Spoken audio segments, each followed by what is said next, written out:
Assalamualaikum warahmatullahi wabarakatuh. Perusahaan ini didirikan pada tanggal 28 Juni tahun 2015 yang berkecimpung di bidang bisnis kuliner. Bisnis yang digeluti adalah bisnis keripik. Keripik yang dibuat adalah keripik ubi dengan aneka rasa seperti asin, manis, pedas, balado, keju, dan lain-lain. Kami membuat bisnis ini karena melihat masih adanya potensi pasar bagi keripik, terlebih lagi keripik ubi yang notabene-nya lebih jarang ditemui dibandingkan keripik lain, yaitu keripik pisang. Apalagi dengan membuat keripik yang beraneka ragam. Visi kami dalam menjalani bisnis ini yaitu untuk menjadikan produsen keripik ubi terkemuka di Mataram. Sedangkan untuk misi kami, yang pertama yaitu kami menggunakan bahan baku berkualitas dalam memproduksi keripik. Yang kedua, memanfaatkan teknologi untuk meningkatkan produktivitas. Yang ketiga, selalu menjaga kualitas produk demi kepuasan konsumen. Yang keempat, selalu memberikan pelayanan yang baik bagi konsumen. Harapan dan prospek kedepannya untuk bisnis ini agar bisa berkembang dan tetap memberikan yang terbaik bagi konsumen, berusaha menciptakan varian-varian rasa baru lagi untuk meningkatkan kepuasan konsumen.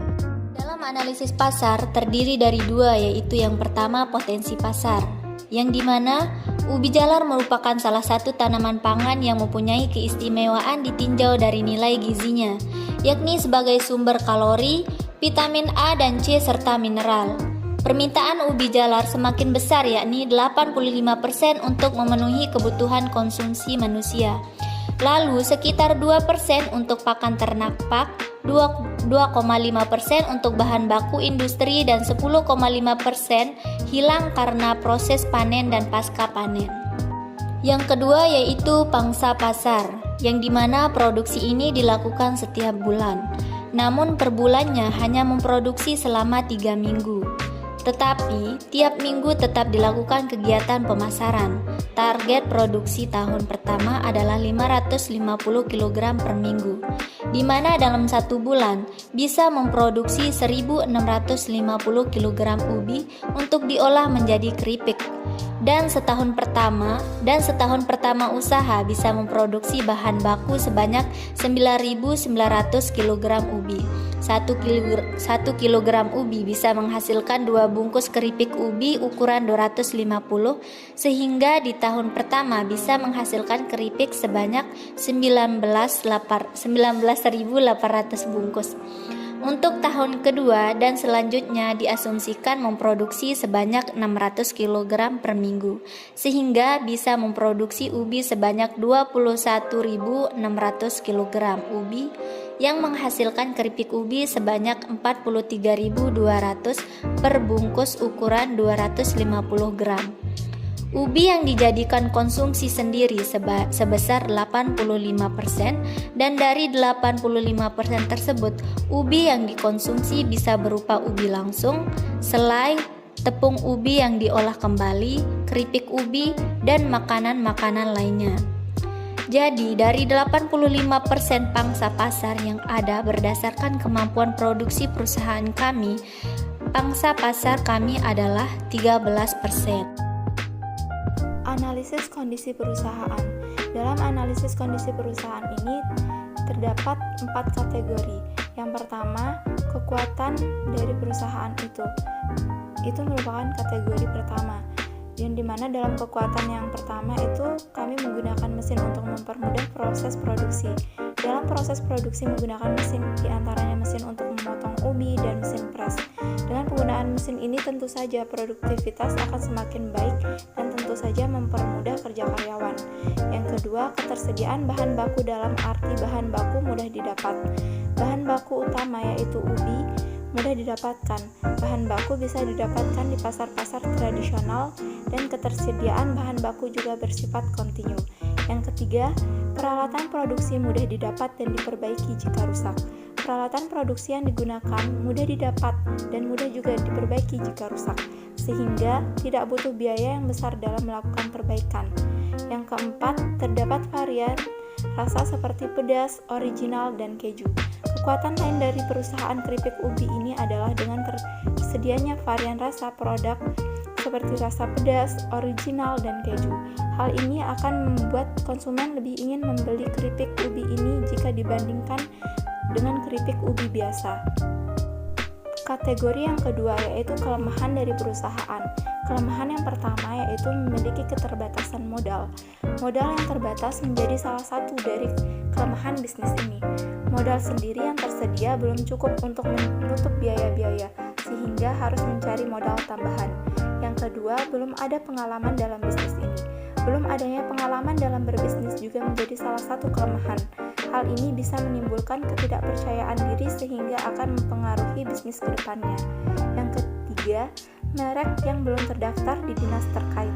Karena usaha ini baru, sehingga usaha ini belum mempunyai merek yang dikenal oleh masyarakat. Merek yang ada juga belum terdaftar ke dinas yang terkait. Hal ini bisa mengurangi kepercayaan konsumen terhadap produk. Kategori yang ketiga yaitu kesempatan atau peluang bagi perusahaan. Peluang yang pertama di bisnis keripik ubi ini masih besar. Memang banyak yang berbisnis keripik, namun untuk berbisnis keripik ubi jumlahnya masih tidak terlalu banyak. Orang-orang cenderung berbisnis keripik yang lain seperti keripik pisang dan keripik singkong. Hal ini merupakan peluang dari bisnis ini. Yang kedua, keripik merupakan cemilan yang disukai semua kalangan.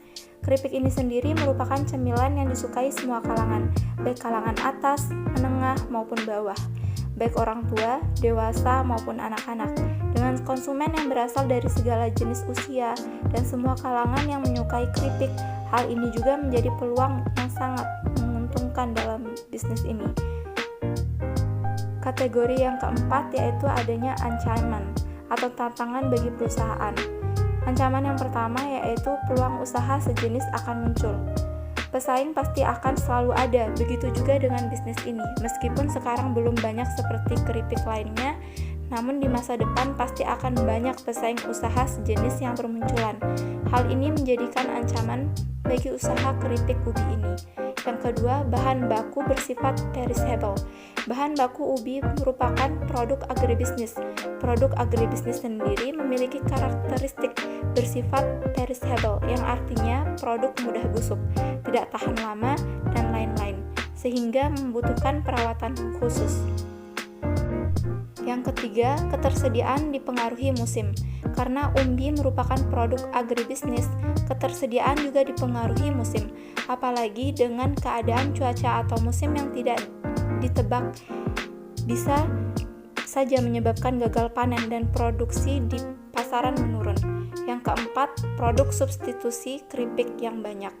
Produk substitusi keripik ubi yang banyak juga menjadi salah satu ancaman. Produk substitusinya misalnya keripik singkong, keripik pisang, keripik kentang, dan lain-lain. Sehingga dengan demikian hasil dari SWOT berada di kuadran kedua, yang artinya usaha keripik ubi ini memiliki keuntungan yang bagus. Namun ancaman dari bisnis keripik ubi ini juga besar, sehingga strategi yang dilakukan adalah diversifikasi strategi. Misalnya saja dengan inovasi mengenai produk, bisa dari segi rasa, membuat variasi baru, memperbaiki kemasan, atau yang lain. Selain itu, bisa juga dengan melakukan riset pasar secara berkala agar bisa mengetahui secara pasti produk seperti apa yang diinginkan oleh konsumen. Sekian pemaparan dari kelompok kami Mengenai analisis elemen perencanaan bisnis yakni BMC atau Business Model Canvas. Terima kasih atas perhatiannya. Wassalamualaikum warahmatullahi wabarakatuh.